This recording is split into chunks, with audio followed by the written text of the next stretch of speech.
I never saw combat that summer, yet it was the only time I truly believed I might die without a shot being fired. The desert was quiet in 1947, too quiet for a Signal Corps outpost tasked with listening to the world. Our antennas pulled voices from the sky, but one night they pulled something else, something that listened back. We were ordered not to log it. Not to speak of it, not even to remember it, but memory doesn't obey orders. I still see the lights hovering beyond the wire. I still hear the clicks that answered our signals.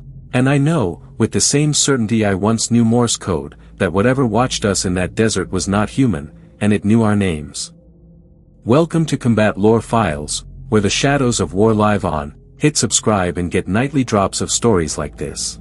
Some places are built to speak into the darkness. Our outpost was built to listen, and listening, I learned, can be far more dangerous.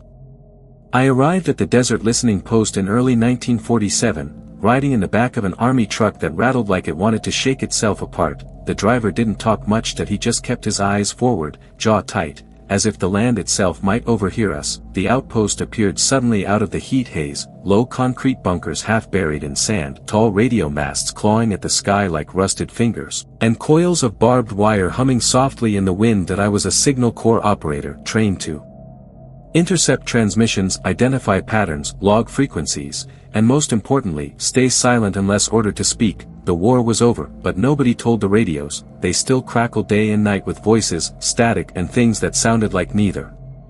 Life at the outpost settled into routine fast. The desert made sure of that. Days were blinding white, heat pressing down until sweat soaked through fatigues within minutes. Nights dropped cold enough to bite through wool blankets. The wind never stopped. It scraped sand against concrete, against metal, against skin, until everything felt worn thin. Our equipment room smelled of hot dust, ozone, and stale coffee. Radio sets glowed faint green in the dark, rows of dials twitching like nervous eyes. We listened to the Soviets, that we listened to civilian traffic, that we listened to weather stations and drifting signals that meant nothing at all, and we wrote everything down, even when command told us not to worry about it. Isolation did strange things to men that I watched it work on us slowly. The guards walked the perimeter with rifles they would never fire, boots crunching on gravel in steady rhythms that echoed across the compound. Some men talked too much, others stopped talking altogether. I learned every sound the place made, the generator's uneven growl, the antenna cables creaking, the faint tick of cooling metal after sunset. At night, when my shift ran long past midnight, the radios became my entire world, static. Hissed like a living thing, and every now and then a voice would rise out of it, sharp and sudden, enough to make my heart jump before discipline dragged it back down again. We were told our job was simple: intercept, log, relay if ordered. That was it.no speculation.no curiosity. The Signal Corps didn't pay us to wonder who was listening on the other end, but the desert encouraged wondering. It stretched out in all directions, empty and ancient, as if it had been waiting longer than any army ever could. On my first week, I caught myself staring through binoculars beyond the wire long after my watch ended, half expecting the sand to move on its own. It never did, not then. The officers kept things tight. No talk of flying saucers. No talk of the newspaper stories that had started circulating back home. Every briefing reminded us that unidentified didn't mean impossible, it just meant classified. That we nodded, that we saluted, that we went back to our stations and listened. Some nights the radios behaved perfectly, other nights the static thickened, layered on itself until it felt heavy in my ears, like pressure building behind the eyes. I'd adjust the dials, check the grounding, run through procedures I knew by heart, and still feel like the equipment was resisting me, as if it didn't want to be tuned. I started keeping track of the silence. That's something they don't teach you, the moments when every frequency went dead at once, just for a breath or two, leaving the room so quiet I could hear my own pulse. Then the static would rush back all at once, and I'd realize my hands were shaking. There was nothing in the logs to explain it, nothing in the manuals. No reason for it at all. By midsummer, the routine had ground us down to something raw. Men snapped over nothing, sleep came hard and shallow. I dreamed of radios even when I was off shift, of dials spinning on their own, of voices just out of reach. I told myself it was the heat, the isolation, the leftover nerves from a war that never really ended inside our heads. That explanation worked, until it didn't. One night, I was alone in the operations room long after lights out. The desert wind had dropped, and the stillness felt wrong, like the land was holding its breath. The radio in front of me hissed steadily, nothing unusual on the log. I reached to adjust the frequency, and for just a second the static thinned. It wasn't a voice, not yet, but it wasn't random either. It felt directed. As if something out there had noticed my hand on the dial and paused to see what I would do next. I froze, staring at the glowing panel, heart hammering in my chest. The static swelled again, thicker than before, and I wrote it off as interference like I'd been trained to do, but the feeling didn't leave. It stayed with me long after my shift ended, long after I stepped outside and looked across the wire into the endless sand. That was the first time it crossed my mind that we might not be alone out there, not truly alone. And as I stood under the cold stars, radio static still ringing in my ears, I understood something I couldn't yet explain. It was during one of those endless nights of static that the desert began to answer back. There are signals you recognize immediately, and then there are signals that recognize you first. The first burst came through just after 0200 hours, slipping into my headset so cleanly that I thought someone had keyed a transmitter by mistake. It wasn't loud, it wasn't dramatic, it was precise. A tight cluster of pulses spaced too evenly to be weather and too deliberately to be noise. I checked the frequency twice, then again, then ran it against our reference charts. The pattern didn't belong to Soviet traffic, commercial aviation, or any atmospheric phenomenon I'd been trained to identify. It cut through the static like something sharp, then vanished as if it had never been there. I logged it anyway, heart beating faster than it should have for something so small. Over the next few nights, it returned, not on a schedule, but not randomly either. The bursts appeared when we swept certain bands, almost as if the act of scanning invited them. The pulses varied in length, but the spacing stayed consistent, intentional. I watched the needles twitch in ways I'd never seen before, and the equipment tech swore the sets were functioning perfectly. No grounding issues, no power fluctuations, no explanation. I told myself it was experimental hardware somewhere out west, maybe something classified even from us, but the thought didn't sit right. The signal didn't behave like human transmission. It behaved like response. By the fourth occurrence, I wasn't the only one who noticed. The room felt different when the bursts came through. Men leaned closer to their consoles without realizing it. Conversation stopped mid-sentence. Even the static seemed to pull back, thinning around the pulses as if giving them room. I remember one operator muttering that it felt like the radio was clearing its throat. We laughed at that, but the sound stuck with me. It wasn't speech, but it carried weight, like something testing the limits of a tool it hadn't used before.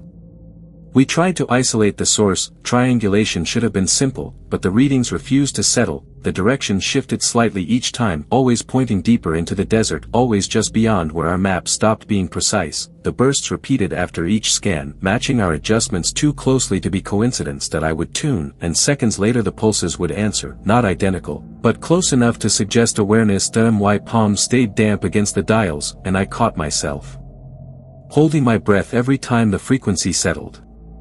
Command ordered us to keep it quiet. No unnecessary chatter. No speculation in the logs, just numbers and timestamps. That only made the room heavier. The silence between bursts stretched longer, filled with expectation instead of boredom. I started hearing the signals before they arrived, or maybe I just anticipated them so intensely that my mind filled the gaps. When they finally came through, my stomach tightened like I'd been caught doing something wrong.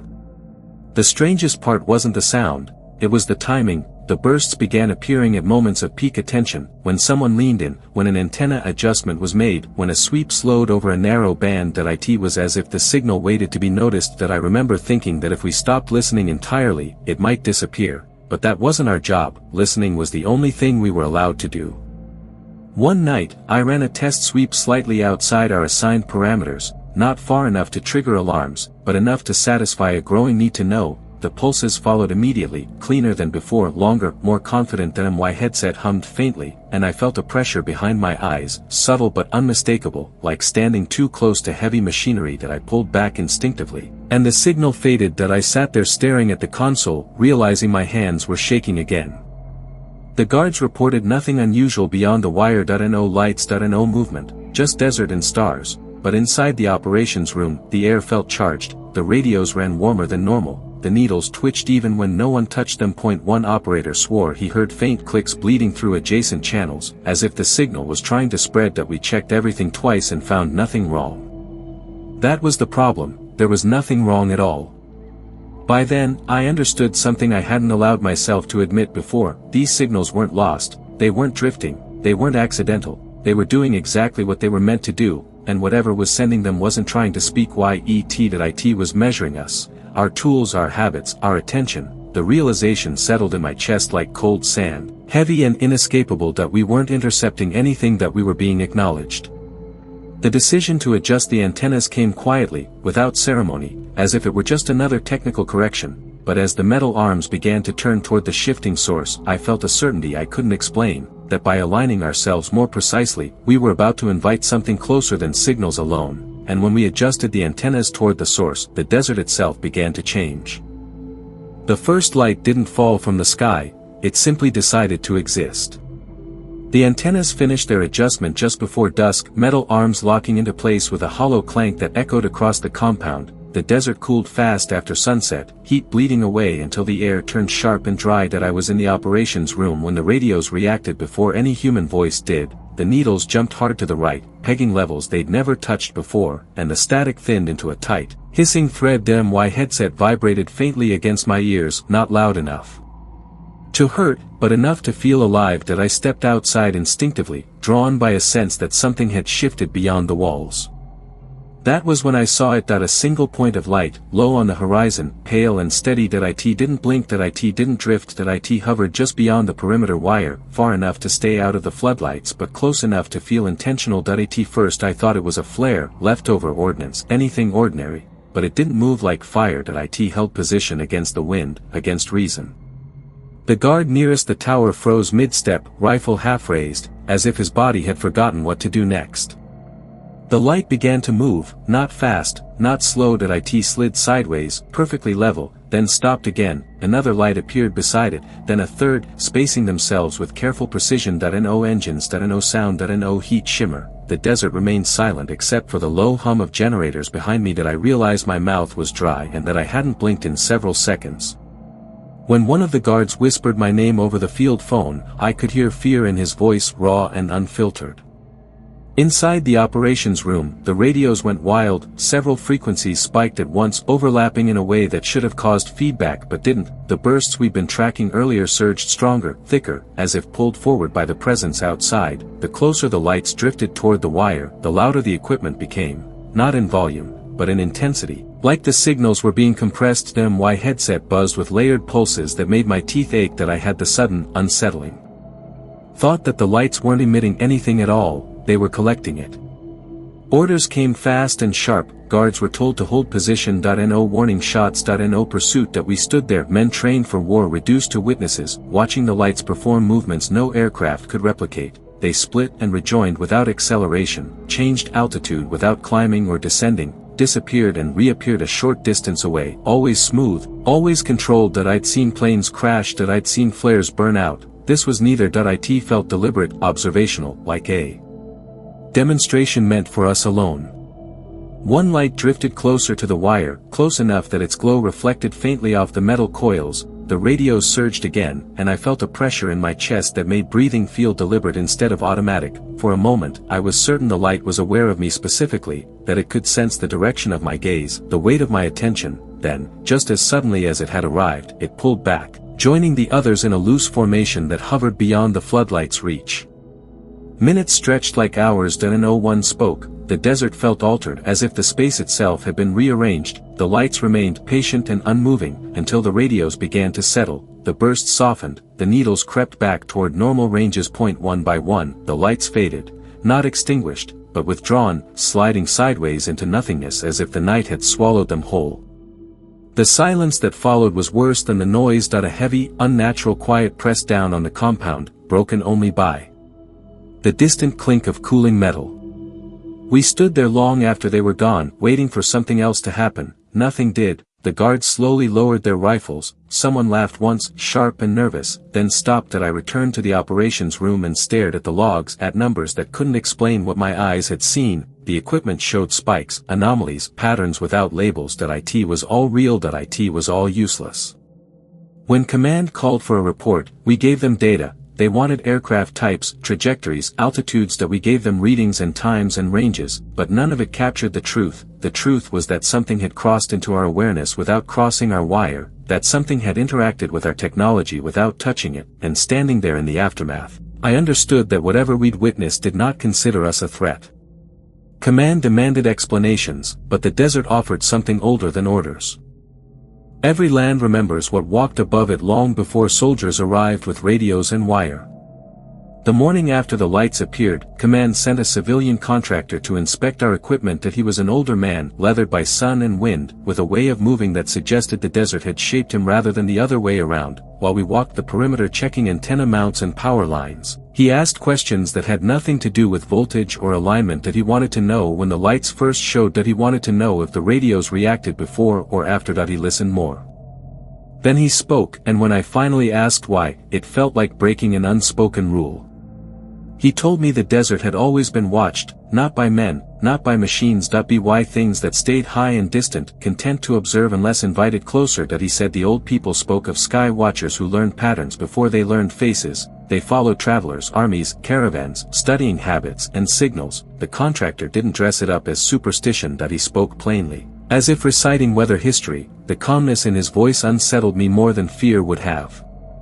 Later that evening, through arrangements I never fully understood, a small group of local elders arrived near the outer road. They didn't cross the wire, they didn't need to, their presence alone felt like a quiet challenge point. One of them spoke through the contractor, his voice low and steady. That he described lights that never cast shadows, shapes that hovered without disturbing the sand, forces that punished curiosity but rewarded distance. The watchers, he said, were not hunters, they were witnesses, but witnesses could be dangerous if you tried to meet their gaze. As he spoke, I realized how closely his descriptions matched what we'd recorded: the spacing of the lights, the way they responded to attention, the way the signals followed our scans. The elders had no radios, no scopes, yet their knowledge aligned too precisely to dismiss. They warned us not to follow, to stop reaching outward with machines that called attention to themselves. The desert, they said, answered only once. That if you pressed again, it remembered. We listened politely. We thanked them. We assured them the army had everything under control. After they left, men joked quietly about ghosts and legends, about sunstroke and desert myths. I laughed with them because that was easier than admitting how well the stories fit. But the unease stayed with me, settling deeper than before. I couldn't shake the thought that our antennas were doing more than listening. They were pointing, focusing, inviting.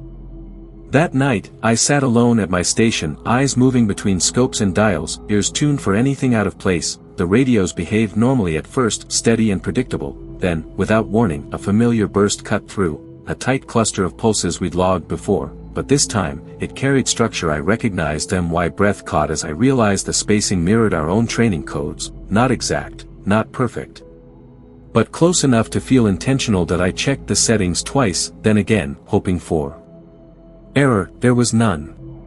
The signal repeated, adjusting slightly each time, as if correcting itself. The rhythm matched procedures we used internally, patterns never broadcast beyond secure channels. My hands hovered over the console, afraid to respond, afraid not to. The elders' words echoed in my head about watchers who learned patterns first. I felt suddenly exposed, as if the walls and wire meant nothing at all. I logged the transmission carefully, keeping my notes clinical, even as a cold weight settled in my stomach. This wasn't coincidence. This wasn't interference. It was imitation, and imitation meant observation deeper than distance alone allowed. We had dismissed the stories as folklore, because that's what soldiers do when faced with things outside orders and manuals. But staring at the glowing panel, I understood the danger of that dismissal. The desert had been telling its stories long before we arrived. We just hadn't been listening the right way. And as the signal pulsed again, closer to our own codes than before, I realized the watchers were no longer content with observation alone. We dismissed the legends, until the signals began using our own codes. The most terrifying realization isn't that something is speaking, it's that it learned how by listening to you. The change didn't announce itself with noise or light. It arrived quietly, embedded inside the familiar rhythm of my work, slipping between procedures I could have performed blindfolded. The radio bursts that had once felt alien now began arranging themselves into patterns I recognized instantly, drill sequences, training cadences. Call response intervals drilled into us back at Fort Monmouth until they lived in muscle memory. I remember staring at the console, heart thudding, as the pulses repeated in groupings that mirrored instructional transmissions used only for internal signal corps training. They weren't copied perfectly, but they were close enough to feel deliberate, like someone reciting a language learned entirely by listening through a wall. I ran the checks again and again, hoping to find contamination, bleed over, anything human. the equipment passed every test, the source direction hadn't changed, but the behavior had evolved. The signal waited now, pausing in a way that felt expectant, as if anticipating acknowledgement, and my fingers hovered above the response key before I caught myself that I had the sudden, overwhelming sense that answering, even accidentally, would cross a line we couldn't retreat from. The first call sign came through just before midnight. That IT wasn't spoken, that IT was formed in pulse length and spacing, encoded the same way we identified friendly stations during drills. The structure was wrong in subtle ways, letters slightly off, timing skewed just enough to feel unsettling. That IT was my call sign, or something that wanted to be E. That IT echoed back twice, each repetition closer to correct than the last. That I felt cold spread across my shoulders despite the warm equipment room. The room itself seemed to lean inward, radios humming in quiet unison. Others noticed it. 2.1 operator swore the signal paused whenever he leaned closer, another claimed it repeated more cleanly when he focused on it. None of us said the obvious out loud, that the transmission wasn't being broadcast indiscriminately. That IT was reacting to attention, adjusting its output based on what it learned from us. Command ordered heightened logging and absolute silence. No responses. No experimentation. But how do you stay silent when something is already speaking in your voice?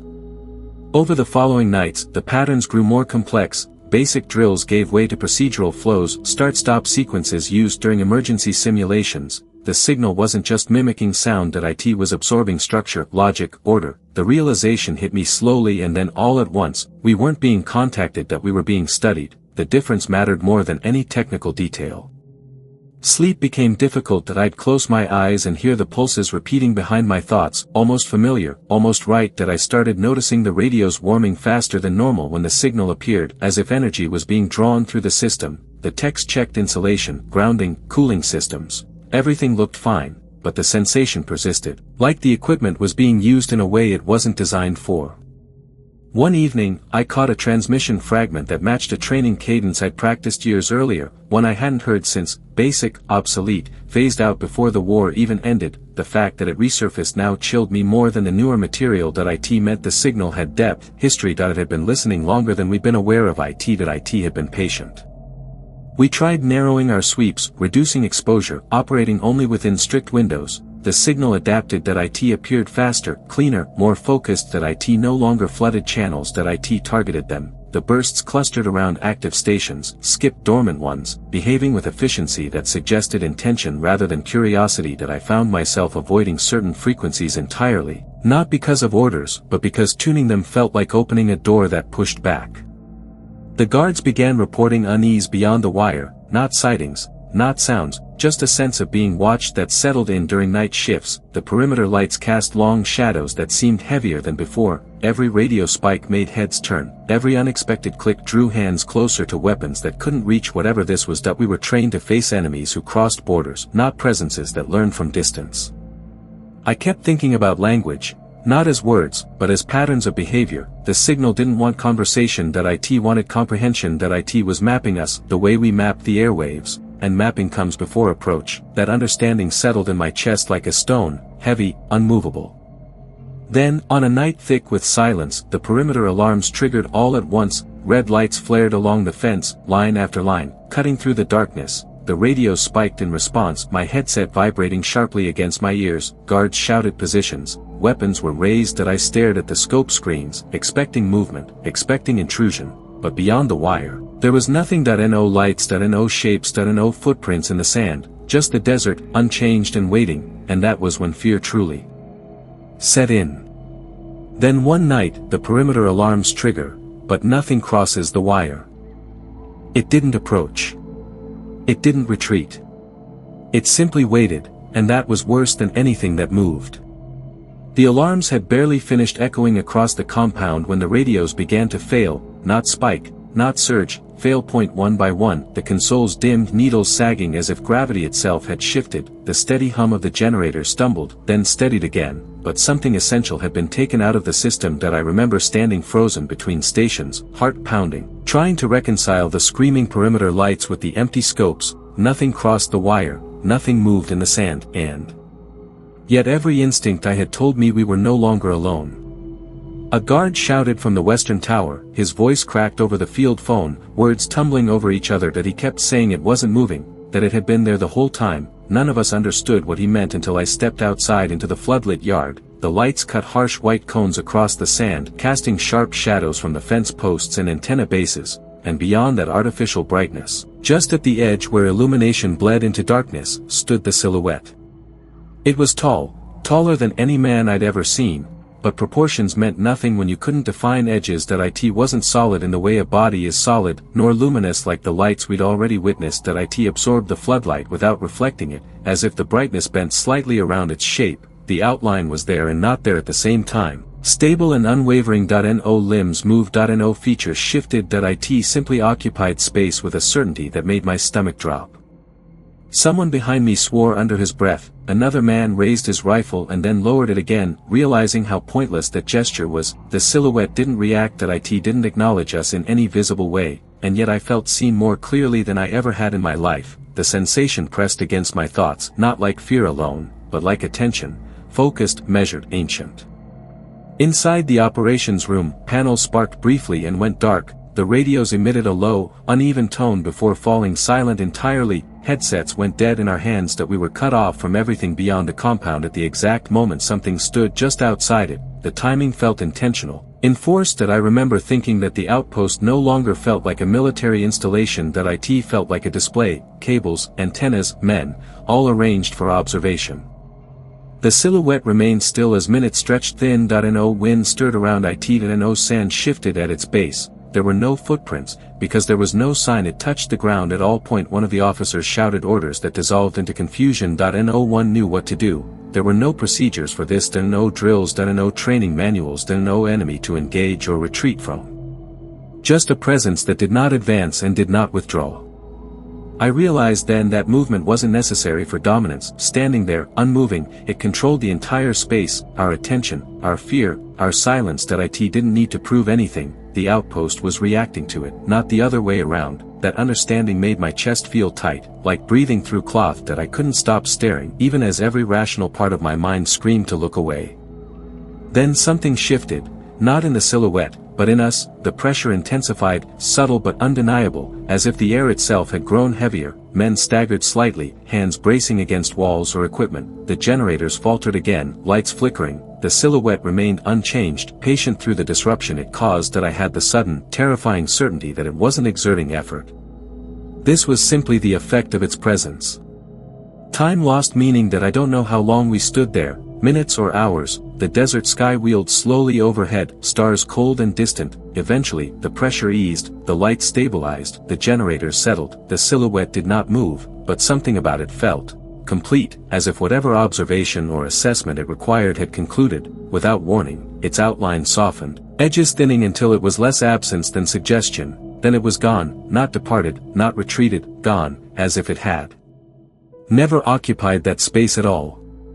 No one spoke afterward. We didn't need to. The silence carried enough weight on its own. The radios stayed dead for several minutes before sputtering back to life in fragments. Settings scrambled, logs corrupted, time stamps jumped backward and forward with no consistency. We recorded what we could, even knowing it would never survive review. The guards avoided looking toward the spot where the silhouette had stood, as if afraid it might reappear the moment it was acknowledged.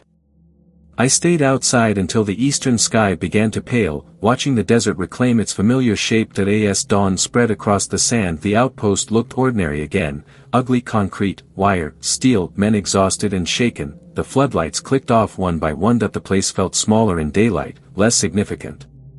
And yet I knew that nothing had truly returned to normal. We had been measured in a way that left no mark on the ground but carved itself deeply into memory. When command finally broke the silence, their voices were sharp, controlled, too calm. They asked for reports, for descriptions, for explanations that none of us could give. They spoke as if this were an equipment malfunction, an overreaction, an anomaly to be corrected. I listened and realized something had shifted permanently, not just in the desert, but in the space between authority and reality. At dawn, the desert returns to normal, but command does not. The cover-up didn't feel like a lie. It felt like a burial. They arrived before the sun was fully up, unmarked vehicles grinding across the sand, tires cutting fresh tracks over ground that had been undisturbed for centuries. The men who stepped out wore no unit patches, no names, only clean uniforms and expressions trained to reveal nothing. They moved with purpose, not urgency, as if everything had already been decided long before they reached us. One of them asked for me by name. That was the moment I knew the night had not gone unnoticed. The operations room became their first priority. They shut us out while they went through the equipment piece by piece, disconnecting consoles, photographing panels, bagging components without explanation. Our logs were collected silently, no questions asked. Pages disappeared into briefcases, including entries I knew by heart because I had written them myself. When I asked about copies, one of the men looked at me in a way that made the answer unnecessary. There would be no copies, there would be no record. Interviews followed, one at a time, conducted in a makeshift office that still smelled of dust and hot metal. The questions were precise and narrow, focused on procedures rather than experiences. They wanted times, readings, actions taken. They did not want impressions. They did not want interpretations. When someone mentioned the silhouette, the interviewer interrupted immediately, redirecting the conversation back to equipment behavior and personnel response. The implication was clear: some truths were administrative errors, others were not to be spoken at all. By afternoon, orders came down for reassignment. The outpost would be temporarily decommissioned for technical review. Temporary, as far as the paperwork was concerned. That we were told to pack light, leave personal items behind, and forget what we thought we'd seen. The wording mattered. Thought carried less weight than experienced. Language was already being reshaped to soften what couldn't be erased entirely.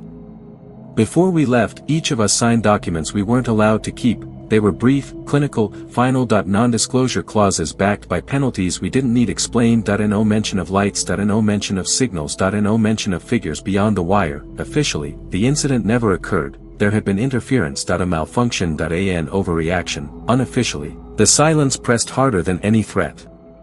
The outpost vanished behind us as the trucks pulled away, antennas shrinking into the distance like broken teeth against the horizon. I watched the desert swallow the place with alarming ease, as if it had never existed at all. No scorched ground. No marks. No evidence of intrusion. The land looked untouched. That frightened me more than damage would have.